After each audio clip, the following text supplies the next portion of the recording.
తయారు చేసి ఏ విధంగా చేయాలో చేయడం కోసం ముందుకు పోతాం.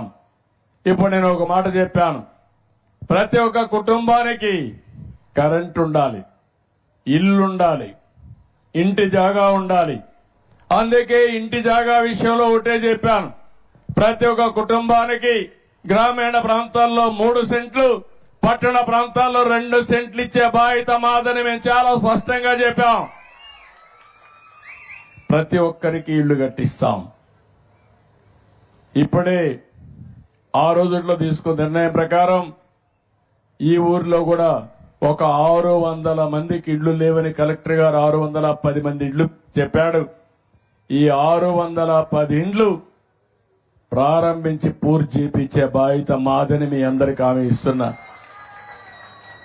రాష్ట్రంలో ఏ గ్రామంలో కూడా ఇల్లు లేదనకుండా ప్రతి ఒక్కరికి ఇల్లు కట్టించే బాధ్యత, ఆ ఇంటికి మళ్లీ కరెంట్ లేకపోతే కరెంట్ ఇచ్చే బాధ్యత, మంచినీళ్లు కొళ్ళాయి ద్వారా మంచినీళ్లు ఇచ్చే బాధ్యత.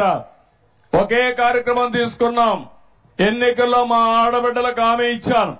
ఆ హామీ ప్రకారం మీ ఇంటికి కొళ్ళాయి ద్వారా ట్యాప్ ద్వారా సురక్షితమైన మంచినీళ్లు ఇస్తా ఉన్నాం. ఇచ్చే బాధ్యత తీసుకుంటామని మరొకసారి మీ అందరికీ హామీ ఇస్తున్నా. ఇది కాకుండా ప్రతి ఒక్క ఇంటికి ఒక మరుగుదొడ్డు ఉండాలి. అదే సమయంలో గ్యాస్ కనెక్షన్ ఉండాలి. తొందరలోనే మా ఆడబిడ్డలకు ఒక మాట ఇచ్చా, ఉచిత గ్యాస్ ఇస్తానని. అది కూడా ఇస్తా, మా ఇచ్చిన మాట నిలబెట్టుకుంటాను. ఇలాంటి కనీస అవసరాలు ప్రతి ఒక్క ఇంటికి ఉండాలి. ఇంకో పక్క ప్రతి ఒక్క గ్రామంలో మీరు ఒకసారి చూస్తే సిమెంట్ రోడ్లు ఉండాలి, మురికి కాలువ ఉండాలి, అదే మరి వీధి దీపాలు ఉండాలి. చెత్తంతా కూడా కలెక్ట్ చేసి చెత్త నుంచి సంపద సృష్టించి ఎక్కడ కూడా గ్రామాల్లో చెత్త కనపడకుండా ఒక మంచి గ్రామాలుగా తయారు చేయాలి.